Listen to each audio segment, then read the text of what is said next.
Hey, everyone in. Let's go. Huddle up on 3. 1, 2, 3. Huddle up.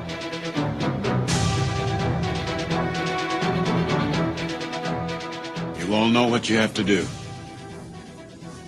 Remember, no one, and I mean no one, comes into our house and pushes us around. This is your game now, gentlemen.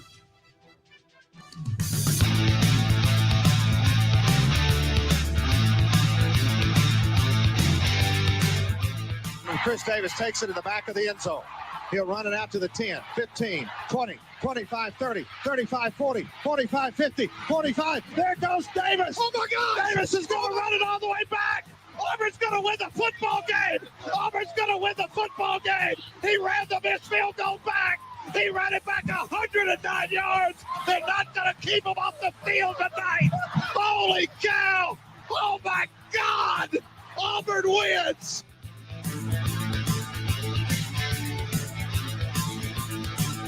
This could be a sentence that a month ago would sound incomprehensible. From 31 yards, McPherson and Cincinnati is heading to the Super Bowl. He called it again, I'm sure. He walked up and he goes, "Can you believe, Coach? We're going to the Super Bowl." And now, welcome everyone to the Huddle Up Podcast. You are looking live. Good evening, everyone. Welcome to Huddle Up Podcast. It is Wednesday, December the 7th, 2022. Do not panic. Do not adjust your screens if you are watching us live, if you are watching us on YouTube. I am flying solo for the time being. Mike Bernier will be joining us here momentarily. Mike does the 5 for Fighting, the NHL podcast on the Huddle Up feed. So he is part of the family. He will be joining us for Huddle Up podcast. Matt unable to join tonight. Kyle is doing the Student of the Game show that normally airs on our YouTube feed tonight. But we have hijacked that one. And Ernest may be joining us here in just a little bit. Devin, what's going on, buddy? Hope you are doing well. Ernest says he's going to be here within the next 30 minutes. I don't believe him until he actually shows up. That's how I operate now with him. But I apologize for the mishap of last night. Went to log into our streaming software and got in as getting ready to do the show, and the site would not recognize my camera or my microphone. Look, you guys could only be so lucky if the show would not show my face, but the voice, the golden voice that I do provide, that would be a problem if you cannot hear me. Can't see me, that's fine. I actually would probably consider you lucky if you don't see me, but hear me, you do got to do that. So we do apologize for not being on air last night. We appreciate you sticking it out with us here on a different day of the week. We will be back to our normal Tuesday live show next week, barring some sort of problem there again. So I'm going to start us off this week. Reminder, you can subscribe to the show on all podcast platforms, Apple Podcasts, Google Play, Stitcher, Amazon, everywhere you can find a podcast. If you if you cannot find us where you listen to your podcast, let me know, let us know, and we will certainly get it up there. You can subscribe on YouTube as well. Head over to Twitter and Facebook at Huddle Up Podcast, and make sure that you hit the link tree.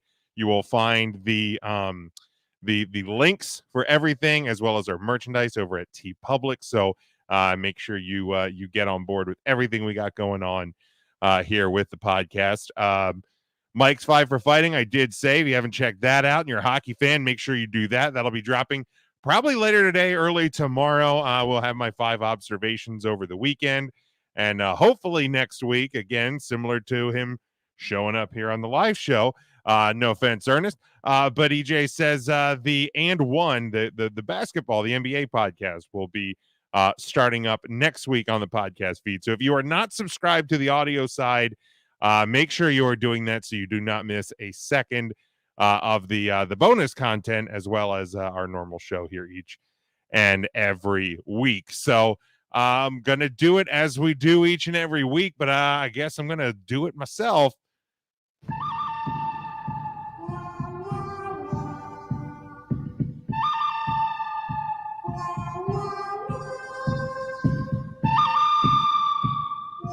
Looking back at the weekend that was, the good, the bad, and the ugly from the weekend. And if you are with us live and want to contribute to this, feel free to hit us in the comments, and I will get it up there as well.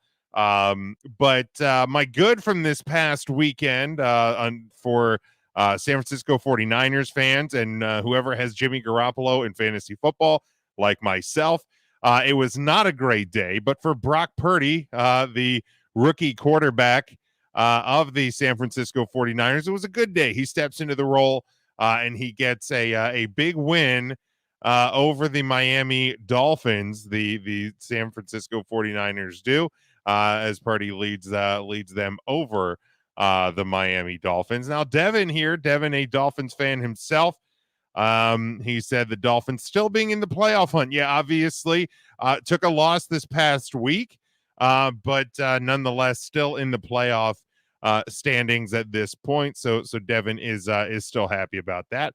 Finding joy in the loss. Well done, Devin. Sometimes I have trouble finding the good in a Cowboys win, but that's beside the point. Let's see. Here's EJ. He says good. Jalen Hurts. He's officially made it a two-man race for the MVP between him and Pat Mahomes. Yeah, I'd probably be on board with that. I'm trying to think if there's anybody else that I would get on board with an MVP, but at this point, probably not. But yeah, Jalen Hurts definitely continuing a great season in Philadelphia. Dana here says, yes, Michigan, Big Ten champs, go blue, of course. So Michigan on to the college football playoff, which we will be talking about here in just a few minutes. Now we got Big Mike coming in. What's up, Mike? How you doing, buddy? Good. A little different seeing you here on the still in my Amazon apparel. Look at you coming from work, still coming in hot. That's what I like. That's commitment. You can't buy that. You cannot buy that commitment. Mike, do you have a good from this past weekend? I do. He is the leader of the Joe Cool catering service. He beat two teams that he beat in the playoffs last year and probably has a date with at least one of them again. Give me your boy, Joey Burr. Yeah, Joey Burr doing the work for Cincinnati. Well done there for sure. Yeah, Ernest says Burrow making a case to get in the MVP race. I would say he's probably in the discussion. If you want to put Mahomes in the discussion, I would certainly put Joey Burr there myself. My bad from this past weekend is the reaction to Deion Sanders leaving Jacksonville State and going to Colorado. The reaction from people telling him that he's not Jacksonville State. Who is he at? Where was he at? He was at Jackson State, which is in Jackson State. My bad. Jacksonville State is in Florida. Thank you. But the reaction to him leaving and going to Colorado. Look, first off, Deion Sanders didn't do anything different than countless college coaches do every single year. So the reaction to him making the move was kind of gross, calling him a sellout, this and that. But then when you start to look at like what he did for Jackson State, and the business decision for him to move, like I hated the reaction to it. Whoa, coming in hot. We got a student of the game. Did not expect to see the student of the game here tonight. How we doing, Kyle? What's up, gentlemen? Just was checking out the show. Burn, thank you for stepping in. Of course, I am going to be jumping on to the Student of the Game podcast very shortly. but I'm afraid that with EJ gone, somebody had to get oppressed if they did something silly. So I was hoping to jump aboard to give a good that was something other than some Homer bullshit that Byrne was going to just let loose there for the next 15 minutes. And then here I come and you end up talking about Dion. So I feel stupid for logging in the first place because that's actually the correct answer. So I'm very conflicted. I mean, I gave your boy Brock Purdy a good this week, and I didn't even give any of my teams a good. I mean, well, listen, we all can't be homers like EJ, but then again, it's a good thing he's not a homer all the time because then the show would be 3 hours long. Anyways, it's because he has so many teams, Burn. I didn't know if you know this. Hey, listen, I don't want to commit too many penalties. Mike might give me 5 for fighting. Hey-oh. All right, gentlemen, that's it. Since you're back on track and giving Dion his props, I know I'm going to have plenty to say about it on my show, so I won't ruin it here. Keep kicking ass and taking names until next time. May the force be with you both. And yeah, I guess Joey Bird did all right this week, so it's okay. Later, guys. We will see you next week, Kyle. Check out the Student of the Game podcast that Kyle does each and every week. He is the man, and he gets it done over on his end. Usually, like I said, airing live on this YouTube feed, but due to last night's technical issues, we adjust, and I kicked Kyle off of my feed, off of our feed for the night. So he will be back on our YouTube channel next week, but make sure you check him out on all podcast platforms there as well. Mike, do you have a bad from the weekend that was? I do. My bad from this weekend. Oh no, USC. Oh no! Oh, jeez! What happened? One job. That's all you had, and you couldn't do it. I almost feel guilty because I picked Utah to win the Pac-12. You're guilty. Way back at the beginning, and we'll hit that next week or closer to the end of the seasons as a whole. But I almost feel bad because I feel like I'm partially responsible. And I got mocked when I picked Utah to win it. I feel like I'm obliged to say this. I tried to tell you, but you wouldn't listen. But man, USC, you had one job. You were up 17-3, man, and you blew it. It was the 4th down stop. Unbelievable. And it wasn't just that they lost, man. They got housed after taking that lead. So, yeah, definitely no good there.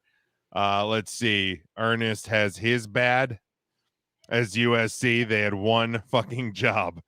Let's see. Devin's bad. The Chiefs getting their butt whooped by the Bengals. Sure did. They sure did. Yeah, and Joe's bad here as well. He says one job. He said he hates USC, but he hates Ohio State more, surprisingly. Man, I don't know who I hate. I hate USC more. As a Notre Dame fan, I hate USC more. I hate Ohio State. Do not get me wrong. I am not going to sit here and pretend that there's anything that I like about Ohio State, but it is certainly USC more in my house.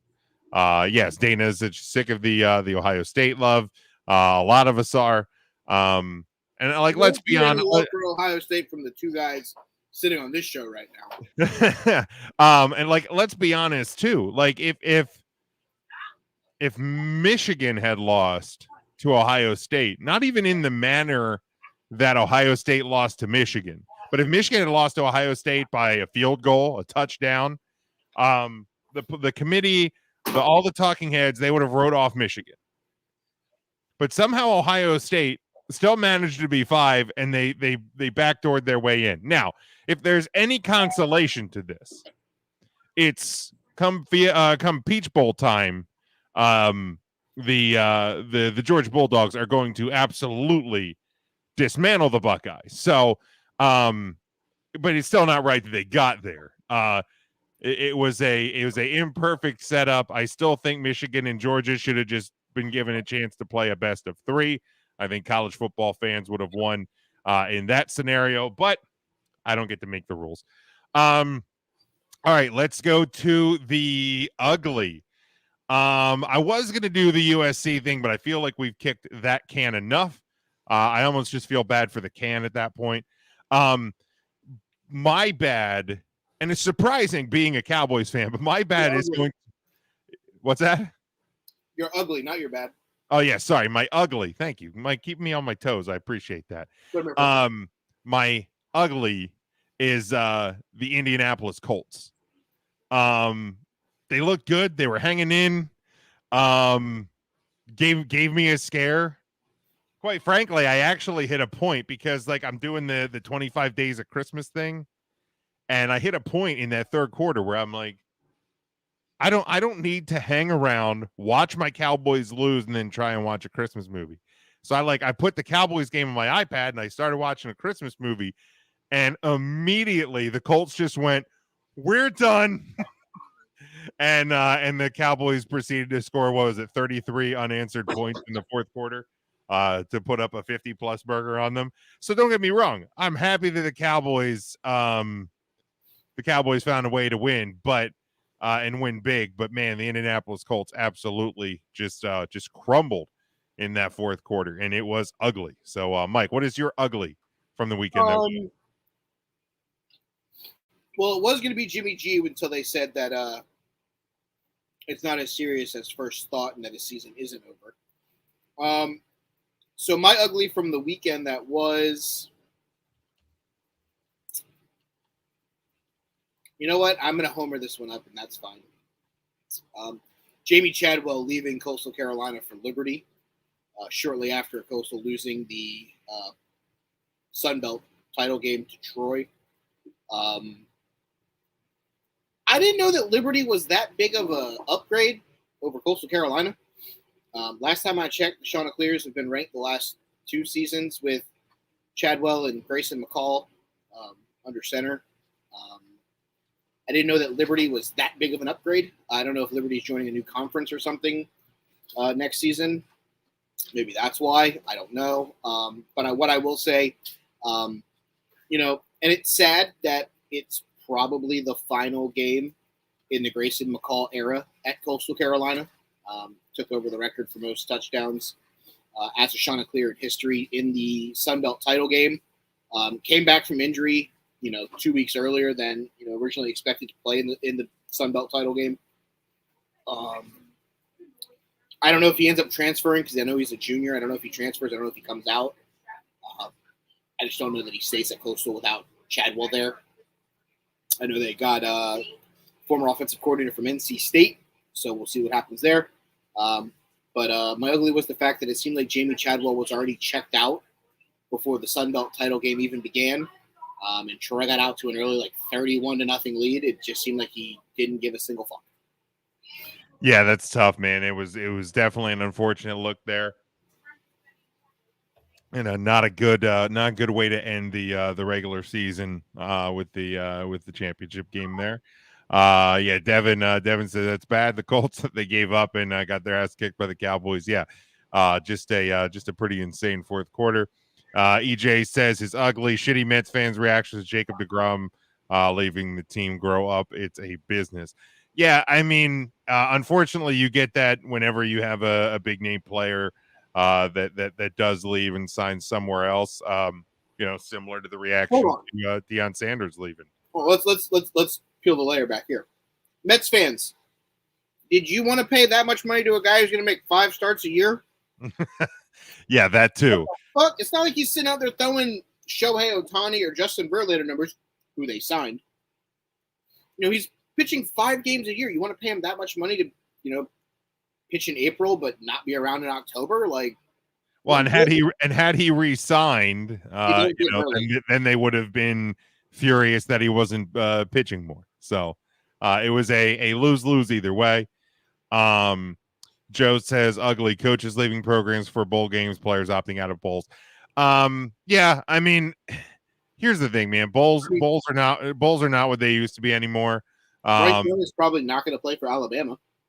Yeah, probably not. I'm sure they're not. And here's the thing. I used to kind of feel the same way. It's like, man, finish out your career, this and that and the other. But the way I look at it now is like, these universities are chewing these kids up, spitting them out. They have one real chance really to to make to make their bank. And I think back to Jalen Smith. Now, obviously, he was still able to make it to the NFL, still able to make a little decent career out of it. But the money that he lost, and honestly, it's not even just the money either. The career that guy lost, because the recovery from the knee injury that he had, he was never the same. To play in that Fiesta Bowl for Notre Dame against Ohio State. And again, if guys want to play, absolutely, I have no problem with that. But if guys want to leave early, they're seeing the writing on the wall. They understand that if they go out and get hurt for this game, that doesn't really mean anything. I have no issue if a guy wants to just be like, you know what, I'm good here. We had a good run, but it's time to go. Time to go make the business. I mean, the only other thing that I could think of, with the NIL stuff now, they're able to make some money off of their likeness and stuff like that. So, I mean, there is that thought process. Obviously, there's like guys taking the insurance money against themselves if they get hurt, stuff like that. So it doesn't hurt as much.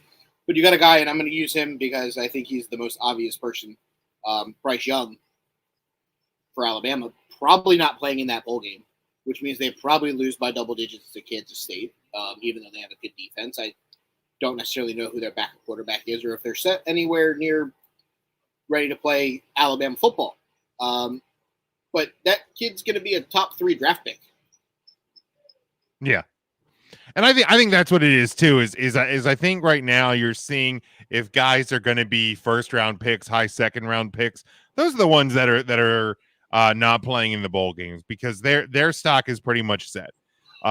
Playing 4 more quarters is not going to be the thing that makes or breaks the what NFL teams are looking at, and teams are going to do their due diligence before the draft anyway. If you have a guy that's going to be maybe a 5th round pick, 6th round pick, they're playing. They want to try and make the difference between 5th round and 3rd round. I mean, Jadeveon Clowney went from being a middle of the first round guy to being a number 1 overall pick with that hit against Michigan at the Outback Bowl. Yeah. So those are the guys that even in today's college football world are still going to be playing. And I don't think Jadeveon Clowney would have played in that game if with NIL and all that other bullshit. Yeah, probably not. So, we'll you obviously will see some of these roster change. And honestly too, the way I look at it now is, because Michael Mayer, the tight end from Notre Dame, declared for the draft today, so he's not going to be playing. Drew Pine transferring out of Notre Dame. So I'm looking at this as an opportunity. Yeah, exactly. There's going to be guys that are going to have a chance to play in this bowl game that if Mayer was there, if Pine was there, wouldn't have been playing probably. So it's your first chance to get a look at some of these guys, and it doesn't affect their eligibility with the new rules surrounding eligibility. So, it gives a first glance at some of the players you might see next year for the teams as well. So EJ Uiagalelei. Oh yeah. That was almost my ugly. Dude, getting benched to me, it's more being like, I'm out. Honestly, and this is kind of a good transition point to talking about the college football playoff rankings and some of these bowl matchups and stuff like that, because with Uiagalelei and Clemson, I don't think that he ever really fit the Dabo Clemson system. Nope. And and really, if you look at it, if Clemson would have started, I forget the backup's name, from the jump, they may not lose to Notre Dame. They may not lose to South Carolina, and we might be talking about Clemson in these playoff rankings. But instead, they lose 2 games they couldn't recover from, and nor should they have. But I think wherever Uiagalelei lands, I think he is going to be in a better position for it, and good on him. But let's take a look here, Mike, at the final. Obviously, before the the bowl games and all of that. But the final college football playoff rankings, the top 4, it is Georgia, it is Michigan, it is TCU, and like we touched on a minute ago, it is Ohio State. Rounding out the top 10, Alabama, Tennessee, Clemson, Utah, Kansas State, USC falls down to 10. Penn State finally back out of the top 10 where they never belonged to begin with. I'd argue they should probably still be a little bit lower.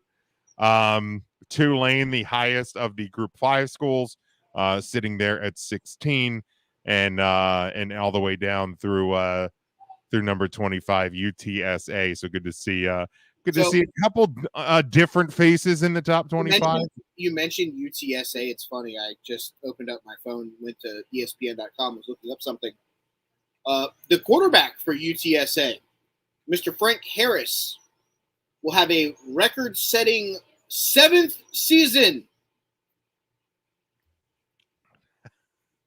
Come on. Ridiculous. I mean, that's Sean Clifford territory at Penn State. He would return for his 7th season after securing a new NIL deal. So how does that even work? Well, so the COVID year was... He redshirted in 2017, missed all of 2018 with an injury that limited him to only 4 games the next season. Okay. After suffering another injury. After both redshirt and medical redshirt, he is eligible for a 7th season due to the COVID waiver. Unreal. So he missed 17, 18, and I think most of 19. The COVID medical, literally, hey, let's roll. Back in the saddle again. Ryan, surprised to see you here. Oh, hey, Ryan. Hey, buddy. What's up, Smokey?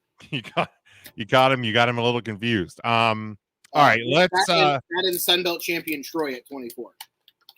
So. This is what I said when I saw the rankings come out on Sunday. There was no doubt that it was going to be Georgia and Michigan. They both did their job convincingly on Saturday. When I saw TCU at 3, I was happy because I thought even with a loss, that they were the right choice for 3. They made it to their conference title game. Their loss was by 3 points. Ohio State's loss was by a lot more than 3. Alabama's 2 losses were by combined more than 3. So to me, TCU should have been. And if you listen to my 5 observations from late Saturday night, early Sunday morning after the marathon that was the Big Ten title game, thank you, Replay Review. Maybe that should have been my bad or ugly. Probably should have been the replay reviews in the Big Ten title game. But replay review in general, because they kind of hosed TCU out of that fucking overtime. They did. Luckily, it didn't obviously impact where TCU it impacts them potentially being undefeated. Well, sure, but they were going to be 3 either way. Well, I agree with that. If we're going to get it wrong now, that means I have no faith in them getting it right when the games are margin of error is 0. Oh yeah, I mean, officiating is a major issue across, so that's not it's not absolving the issue. It's just nothing that surprises me at this point. But then again, the thing I think we touched on last week, I touched on it in my observations, and the thing that didn't surprise me when Ohio State came in at 4 is because the committee told us last week what they were going to do with Ohio State and Alabama. Yep. You have 2 teams that are sitting idle. So they told us last week that Ohio State was ranked higher. There, as much as I think Alabama probably deserved it more than Ohio State, there was no moving Alabama, because if you move Alabama above Ohio State for this ranking, that tells us you were wrong a week ago. And the committee is not going to correct itself like that. We're never wrong. At least in their eyes, are not.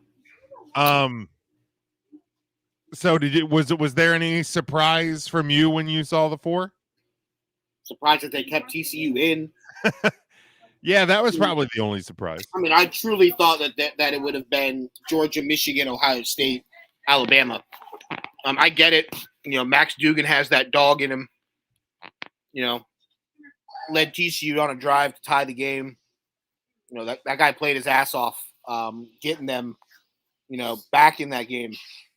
I just thought that, the way that the committee is, they would have found a way to go for the big money event, have the Michigan-Ohio State rematch, and have, Ohio State take on, Georgia as the SEC, de facto SEC repeat championship game, and that we would have gotten the last two standing from there.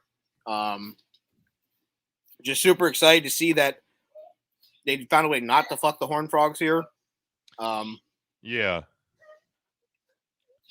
So the top four, I said it last week. You said it last week.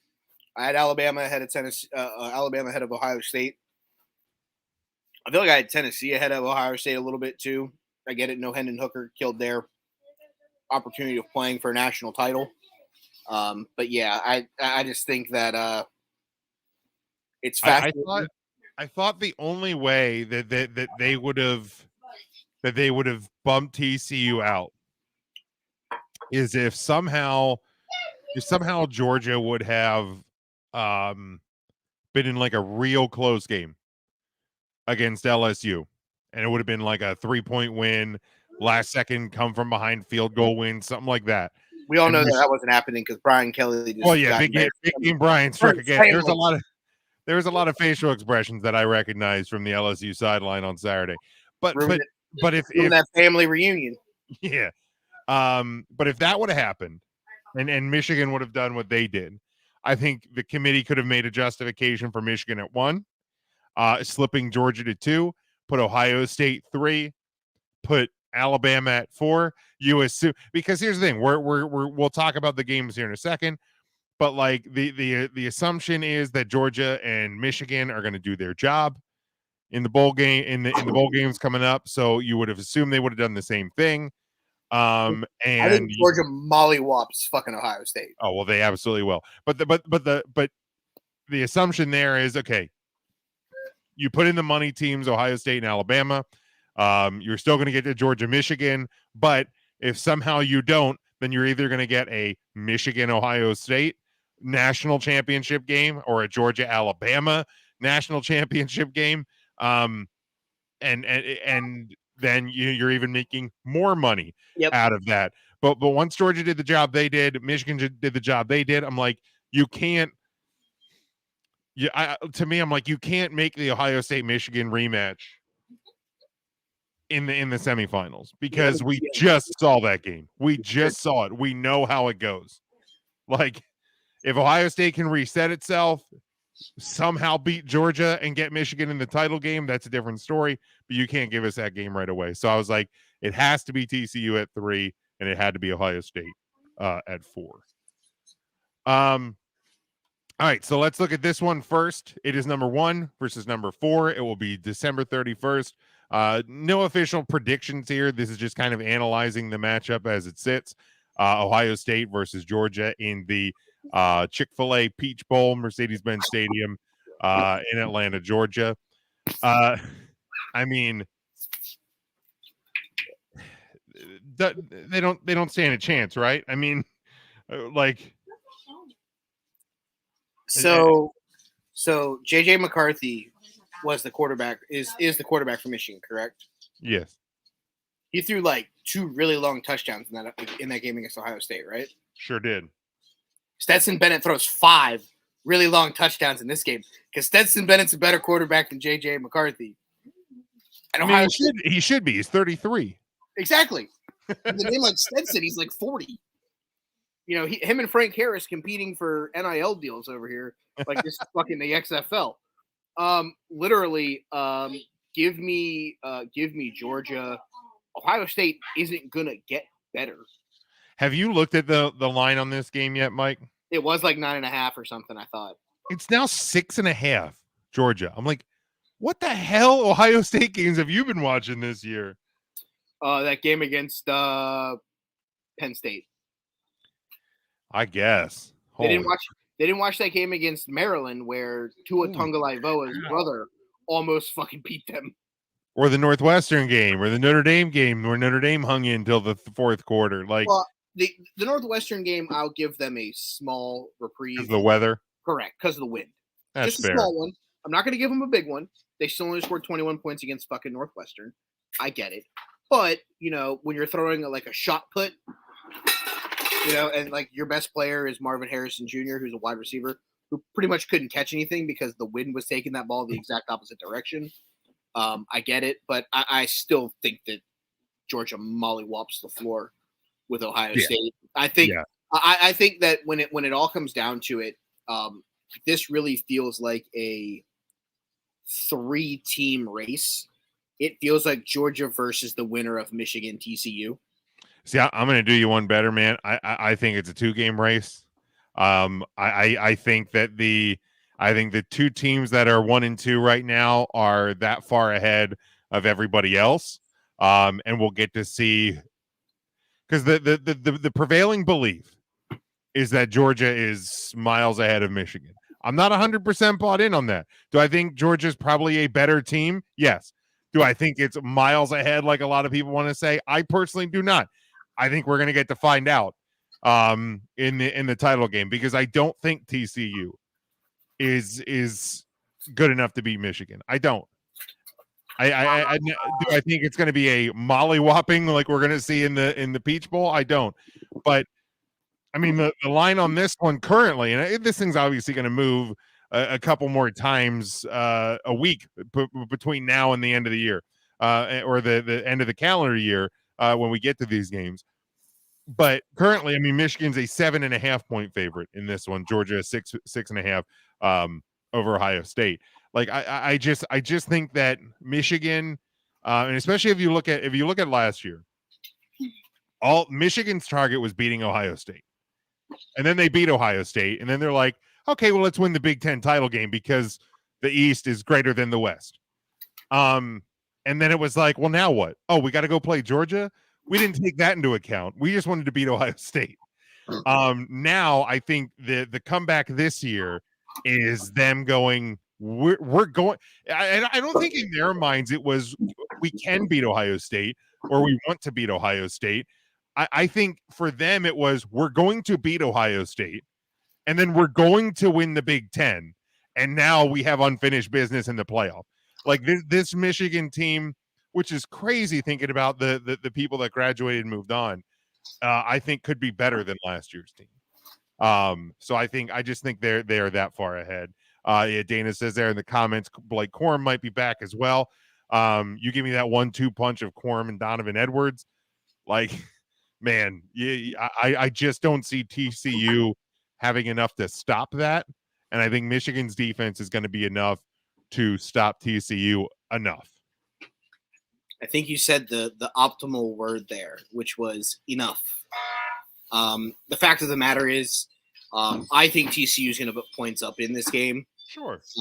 Those kids are going to play their ass off like nobody's business.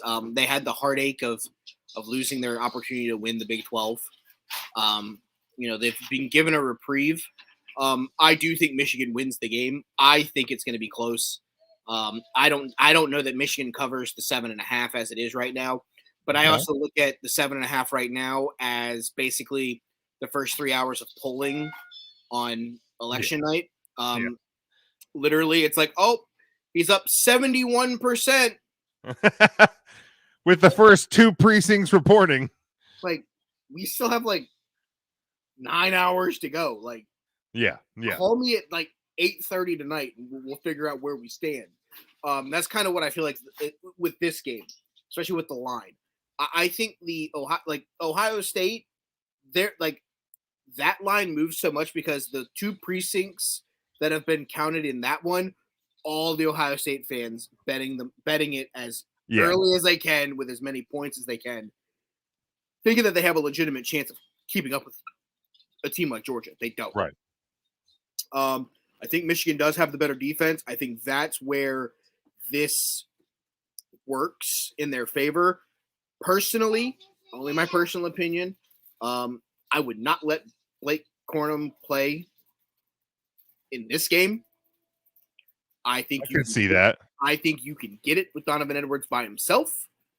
And I think you save him for the national title game when you need him against a better Georgia defense, where the 1-2 punch may be a bigger need in a national title game. Because we talked about it at the beginning of the show, guys that aren't going to play in any more games in college because of them leaving. I don't know that I want him risking that flare up or something happening, and we lose him for the potential national title game. And when I think you need him more than you do in the Fiesta Bowl against TCU. Yeah, for sure. All right. Let's before we go, we'll touch on who we think is going to win the Heisman, but let's if the 12-team playoff started this year, if the 12-team playoffs started this year, this is how it look. If you're not following along with us in the live video or check us out on YouTube, make sure you check that out. But it would be the top four, the highest ranked of the four conference champions. Georgia 1, Michigan 2, Clemson 3, Utah 4. And then these would be your other conference champion and at-large entries. It would be number 5 TCU hosting number 12 Tulane, number 6 Ohio State hosting number 11 Penn State, number 7 Alabama hosting number 10 USC, and number 8 Tennessee hosting number 9 Kansas State. And then obviously those would play out who was through the your actual national championship. Who was the actual 12th in the final? The number 12 right now is Washington. So Washington. I would have rather have Washington than Penn State, but I digress. Yeah, I agree. But yeah. So yeah, Washington would lose out because of Tulane, because they have the conference championship. I think we get to the same. I think we get to the same thought process here. Utah versus TCU in that game after they beat Tulane would be a fun one. But I think I think Kansas State beats Tennessee without Hendon Hooker. Yeah, without Hooker, Kansas State definitely wins that one. So that sets up Kansas State, Georgia. Georgia wins. Yeah, I think we get Georgia in the Final Four. Like I said, I think TCU beats Tulane, and then I think they beat Utah in a close game. Yeah, that one would be close. I think it would come down to if anybody makes a mistake, and the mistake would probably come on Utah's end. Yeah. And then on the right side, Alabama, I think, with Caleb Williams basically looking like a shell of himself because of whatever injury he has going on to his lower body. Yeah. I think he's a sit and duck, kind of like the Jimmy Garoppolo if he comes back. With a foot injury, I don't necessarily know that I think that highly of him right now, because in the playoffs he's going to play against good defenses. Same thing here with Caleb Williams with the injury. I don't necessarily think that's going to work. And then obviously we've seen it once.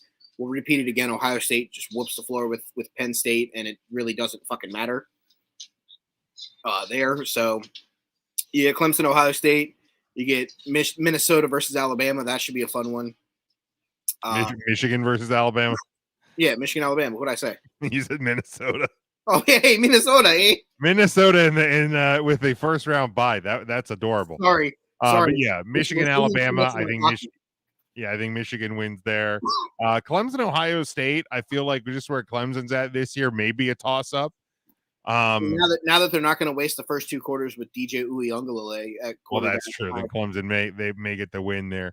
But yeah, I think we get to the same national championship that we're kind of expecting this year. The difference is you get Georgia versus TCU in a semifinal, and you get the rematch in the other semifinal. You get the game, the rematch of the game, and then. No, I think like you said, I agree with you. I think we get to the same national title game no matter what. I think it's Georgia, Michigan. I think it's going to be the battle of the only two undefeated teams left, and may the best team win whenever we get there. Yeah, for sure. And we in my opinion, we will get there nonetheless. So we'll have plenty of time to discuss that one.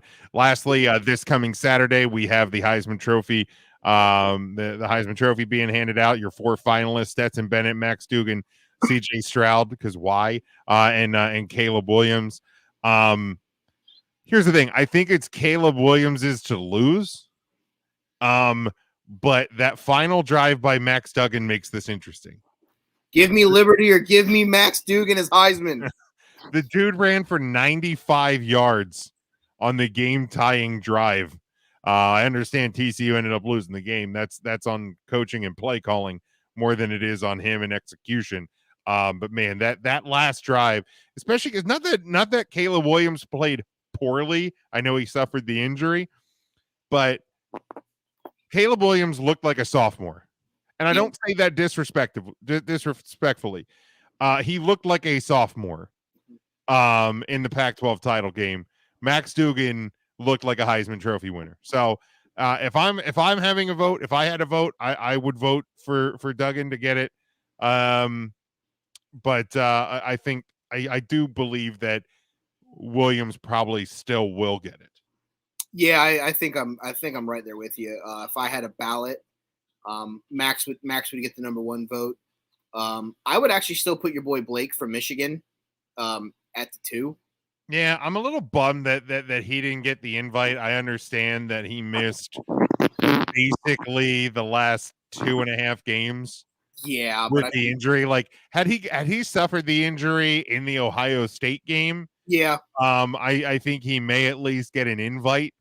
I think the other problem is they saw how well his counterpart ran against Ohio State in that game. Yeah. So I would probably go Max. I'd probably go Blake, and then I would probably go Caleb Williams 3, Stetson Bennett 4, CJ Stroud 5. Just because I'm just gonna basically go off of who's here, because I could branch off into other names and other things like that. I think there are a couple other guys that deserve nominee. I know he had a hell of a year, but I still wouldn't nominate Drew Pine for a Heisman finalist. Honestly, if I was going to nominate somebody from Ohio State, it wouldn't have been CJ Stroud. It would have been Marvin Harrison Jr. Yeah, I agree. And I think too, that's kind of the disappointing things. I feel like the Heisman Trophy has lost sight of what the award is actually supposed to be. I feel like this is just the Davey O'Brien Award on steroids. Yeah, the best quarterback wins. The reality of the situation is, and 3 out of the 4 guys on this nominees will probably sit here and tell you, I couldn't get there without insert name here, insert name here, insert sure. name. The only one that I don't know that would say that would probably be Caleb Williams, because he's a sophomore. Doesn't really have that. Lincoln Riley probably ain't coaching him up the way he should. Honestly, the other name here that's not here, probably because of the injury, was Bryce Young. Yeah, he fell because of a lot of people's favorite to win it in the preseason. With his injury. And another name that I would have loved to see be a finalist, even though he didn't play towards the end of the year, was Hendon Hooker. Yeah, that was kind of unfortunate too. Even because, like you said, this is Caleb's Heisman Trophy to lose. I would have loved to have seen Hooker there instead of CJ Stroud or even Stetson Bennett. I get it. Bennett's the quarterback of the number 1 team in the nation who's undefeated, this, that, and the other. But I feel like Hooker was having a better year statistically before the injury. I think if Hooker doesn't get hurt and Georgia-Tennessee plays out, and I think that ends up being a close game, high scoring but close game. I think it's Hooker's to lose.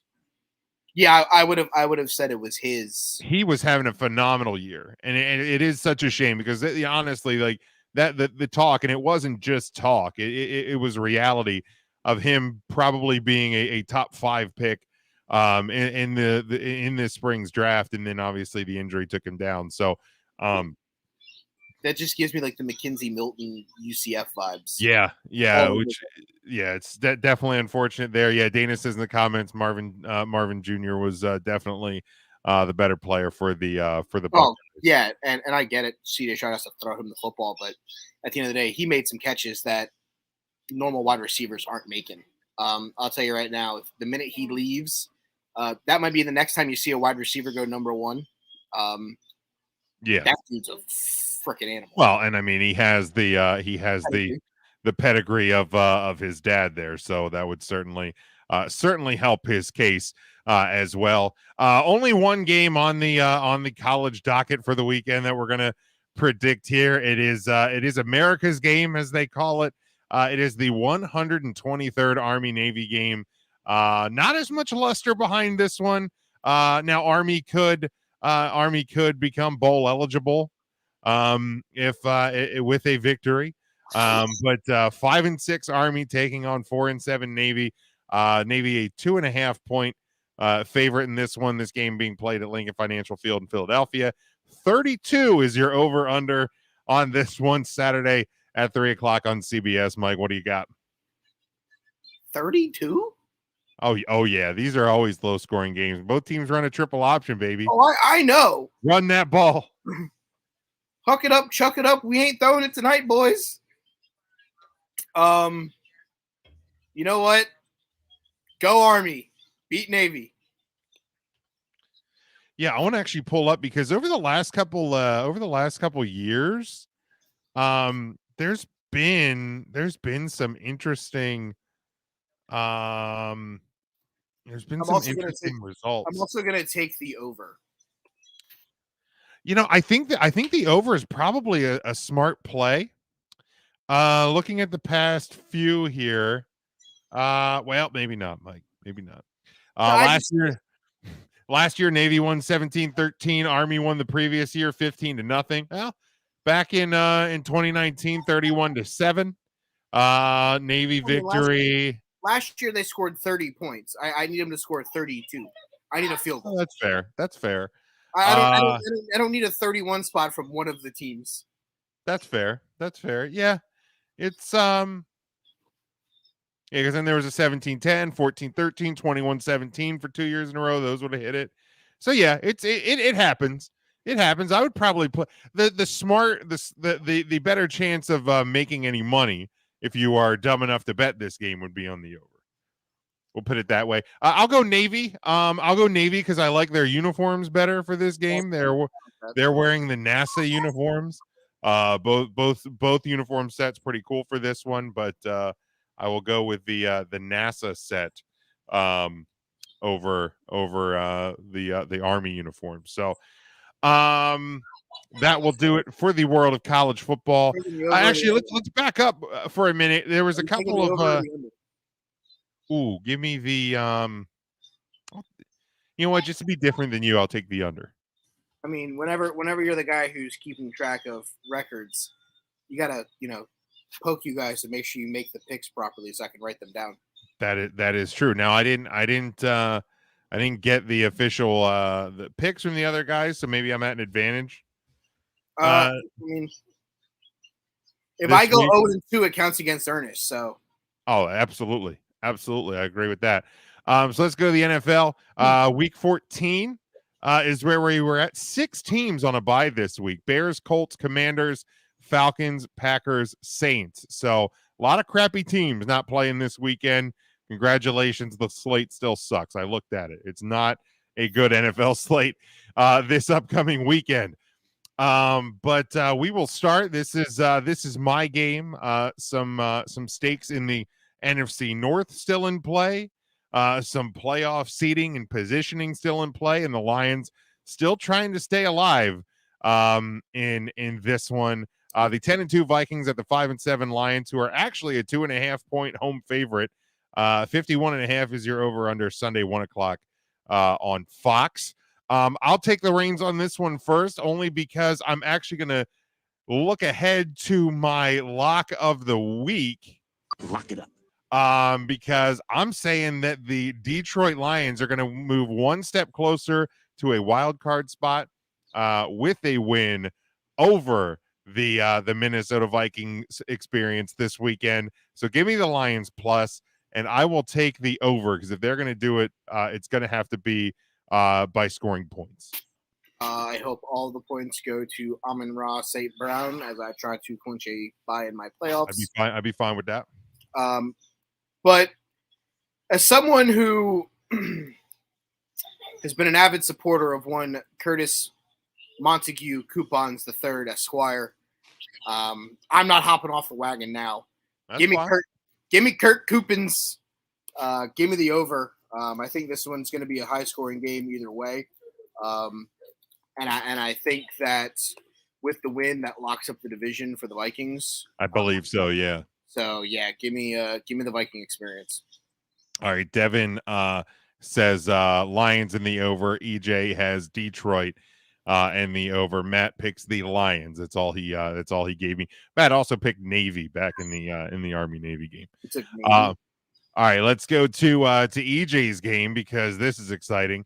11-1 Philly. They are a 7-point road favorite at the 7-4-1 suckers. New York Giants 45 is your over under on this one. Sunday at 1:00 on Fox. Mike, go ahead. What was it? It's Eagles minus 7 at the Giants, and its over under is 45. Ew. Yeah, give me the Eagles in the over. How do you tie the fucking Commodores? Brutal. I'm not even playing this song. That doesn't deserve the song. No, You didn't do it any. doesn't. There was nothing easy about that game. No, for either team. Like it was a struggle, and it was not easy to watch. It was trouble. And Ernest needs to understand this, and I hope he's still watching. You have no wide receivers. Oh, hot garbage. Enjoy the Danny Dimes option plays for the rest of the year. Sucks. Maybe they should re-sign Odell Beckham. Honestly, I as long as he doesn't end up in Dallas, I don't care where he goes. Yeah, give me the Eagles in the over. That not even a question. The Eagles are clicking. Giants are, they are a far cry from Coach of the Year Brian Daboll, and that early season success. I said it on the midseason award of the Student of the Game podcast, where myself and Kyle went over the midseason awards. Not the Coach of the Year. He'll eventually come back to Earth. Oh, look, there it is, Earth. It just smacked him in the face. Yeah, that was Earth. Yeah, Earth. Hi, I'm Earth. Have we met? Yeah. Smacks him dead in the face. They're not good. No, not good. Let's see here. Devin says he has the Eagles and the under. Ernest has the Giants and the under. So mark that one as a big fat L on EJ's side. All right. Matt may have given you a pick there, but I just put the Eagles because he's never picking. Yeah, Matt has the Eagles. He's never he's not picking against his team. And it ain't going to be this week that he starts. All right. Speaking of Matt, let's go to his game. It is the 6-6 Tampa Bay Buccaneers. Whoo boy, at Brock Purdy and the San Francisco. Who would have thought this one when we were staring at the start of the season that you would have had a 500 Tom Brady going into week number 14, coming off of a last second come from behind victory over the Saints. Against the third quarterback in San Francisco this year. Yeah, and now we have the third string Brock Purdy. I believe I saw this is the largest gap from age of one starting quarterback to another in an NFL game's history. Tom Brady started playing before Brock Purdy was born. So there we go. There's your stat of the day. But San Francisco, a 3.5-point home favorite. 37 is your over under Sunday. 4. Yeah, that's almost Army Navy level between two playoff teams. Woof. 4:25 on Fox. I'll start us off here. Man, who the hell knows? In a season of who the hell knows, this one takes the cake. Because the Buccaneers aren't good. Tom Brady still has some magic in those old hands, though. Let's be honest. And I have no clue what the hell Brock Purdy even is. So, and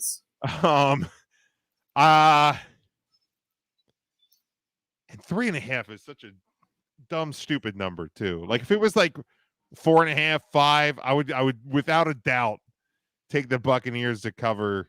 You know what? Fuck it. Buccaneers cover the 3.5, but Niners win by a field goal, a Robbie Gould field goal to make it 13-10. Give me the under. I I'm going to actually go with the San Francisco 49ers in the under. My thought process is the defense good for at least 2 touchdowns in this game. Okay. The Saints were able to find a way to hold the Buccaneers to like 13 or 16 points in a Monday Night Football game that they had no right being in. Joey Bosa or Nick Bosa or Bosa or whichever one. Bursting Bosa, I think he might just literally carry Tom Brady into the end zone at one point. Break his Jerry. Not even like violently, like he's gonna cradle him like a little doll. Like, here, you've had a rough year, Tommy. Here, there we go. We put you down. But the thought process here is Brock ain't she Purdy, and Tom Brady, quarterbacks that can't score points. I'm taking the under also. I feel like this is like Cleveland Browns / Houston Texans from last week, where it was like the defense, special team scores all the points, and somehow Deshaun Watson gets the win. Yes, yeah, and just gross. I kind of feel like that's going to be like this one. The Niners win by like 10, but it's like the defense scores like 2 touchdowns. This game as a whole, That is a disgusting act. That's what it's going to be. Devin has Bucks in the under. EJ has the Niners. Shocker. Oh, wow. And the under in this one. Matt has the Bucks in this one. So, all right, we go to Kyle's game, one that does not quite have the luster of some of the other games that this rivalry has produced in the past, but it is the Lamar Jackson-less Baltimore Ravens, who are 8-4. They travel to 5-7. Kenny Pickett, tiny hands and all, 2.5-point home favorite. Another 37 over under in the National Football League in Week 14. This one's Sunday, 1:00 CBS. Mike, go ahead. I hate both these fucking teams. It's so bad. I hate both of them. Fuck them both. You know, small hand Pickens versus Tyler Huntley. Maybe this is Baltimore Ravens fans realizing that Tyler Huntley is the future of this organization because Lamar Jackson is not going to be playing there next season. Oh, okay. Ooh. We'll get there. Because personally, I don't think that he should play another snap as a Baltimore Raven. Ooh. We'll get That'd there. be an interesting twist. He comes back from this injury and is just like, you know what? I don't want to. Nope, I'd rather wait to get paid. I'm good. Yeah, I'm real good. Like, you gonna pay me? Are you gonna pay me right now in the middle of the season? Are you gonna pay me? No, then I'm good. Nope. Then I am done. Oh, my knee. Oh, my knee hurts. Yeah, it's a little tender. It's a little tender. With that being said, I hate both of these teams. Like, it's just. I almost want to pick tie. I mean, you could. Both of them lose. Well, no, because I can't pick tie. America loses. Oh, At least portions of America that has to watch this game. I'm glad that it got blacked out on my end. So I cannot. Yeah, I live almost between Pittsburgh and Baltimore. That's all right. I got the red zone. I'm not watching this game. I wouldn't either. You know what? Fucking Huntley couldn't score on that fucking Denver defense. He has no receivers outside of Mark Andrews. Nope. Give me small hands in the under. Dude, I hate doing it because I feel dirty for picking them. By the way, they are among my most hated sports teams. I need a Pearl shower after picking the Steelers. But woof, give me Pittsburgh to cover and to win. Give me the under because this game is just gonna stink. But yeah, I feel dirty. Matt has the Steelers. Devin says this game's gonna end in a tie. There we go. EJ has the Steelers in the under. Yeah, I think we're all kind of just in that same boat where it's like we don't want to do it. Surprised that he didn't pick the Ravens just because the ghost of Lamar Demetrius Jackson would be around. All right. And then lastly, we go to Sunday Night Football. It is the 8-4 Miami Dolphins. They are a 3-point road favorite. This is that game that got flexed in to the Sunday night spot. Yeah, why? The 8-4 Dolphins, they are a 3-point favorite at 6-6 The Los Angeles Chargers of San Diego, who the over under is 52. This one, of course, Sunday 8:20 on NBC and Peacock. Man, if disappointment were a football team, the Chargers would be it. So much potential, injuries, coaching, people not giving a damn, all of the above. Just a lot of disappointment with the Chargers. I think it's a good bounce back spot for Miami, so I'm going to take them plus. And give me the over. I feel like both teams are going to want to score points here. Yeah. I'm with you on Dolphins in the over. But before we get too far into the thought process here, can this finally stop the Tua hasn't lost a game at quarterback all year? He lost to the Bengals, but nobody wants to fucking admit it because they were losing. I get it. It's kind of like the starting pitcher, is losing and then gets pulled from the game. What's up, buddy? Gets pulled from the game and then it's still technically a loss. That's kind of a hard one because the dude got his brain scrambled. Oh no, he got his egg cracked like a fucking sunny side up omelet. I'm not disagreeing, but the problem is there are realists, and then there are this delusional world where it's like, but he hasn't lost a game at quarterback yet. He got the loss in the Bengals game. He played till halftime, got hurt in the third quarter, and they were losing. That goes as a loss. Now he lost to Jimmy Garoppolo / Brock Purdy because he looked god awful against the defense that could actually play defense. I get it. Jalen Waddle was hurt. I get it. They were able to blanket Tyreek Hill afterwards. But people still find a way to win games like that. Good to great quarterbacks still find a way to win those games. I'm taking the Dolphins in the over here for the bounce back just because I don't think that they're a team that really is trying to lose multiple games in a row. So give me the bounce back, but life against a good defense is not good for Tua Tagovailoa. I mean, here's the deal. The first play of the game, they broke into red zone. They broke in on ESPN. They broke everything. First play of the game, first pass of the game, Dolphins touchdown. After that, you lost 33-10. That ain't good. Last week I had the Dolphins up in my number 4 spot. I was tentative. I know EJ, and we'll get the power rankings here in a second. I know EJ was like, they're in the Super Bowl discussion. Man, that was a quick road trip for the Miami Dolphins to be in a super quote unquote Super Bowl discussion last week. Speak of the devil. Oh, here he is. This guy coming in. Boy, the Miami Dolphins, man, you said they were in the Super Bowl discussion, and they right now they put that motherfucking car. No, I said to you guys on the podcast last week, if they win this week, they are in my bubble. They didn't do it, so they're not a bubble. That bubble flew away, got popped, and fucking does not exist. And on the bubble. It was that simple. EJ, you need to apologize to the city of Miami. You fucking did that. Well, here's the thing, though. Pause to what? I actually picked San Francisco to win the game anyway. So, I mean, first of all, hello, everybody. Real late. My kid's still awake for the record, so I said, fuck it. Come on here. Yeah. Nobody's. You know what you should do? You should put him out on a track and tell him to run. I was thinking about doing tomorrow, run the lake, run the house here. It's like, go run around for a couple hours. Just go. Just hit the Just go run and sleep. All right, EJ, Dolphins, Chargers. Dolphins, bounce back. Let's go. And what's the over-under? 52. Ooh. Give me over this one. Why not? All right, Sunday night football fucking shootout. Let's go.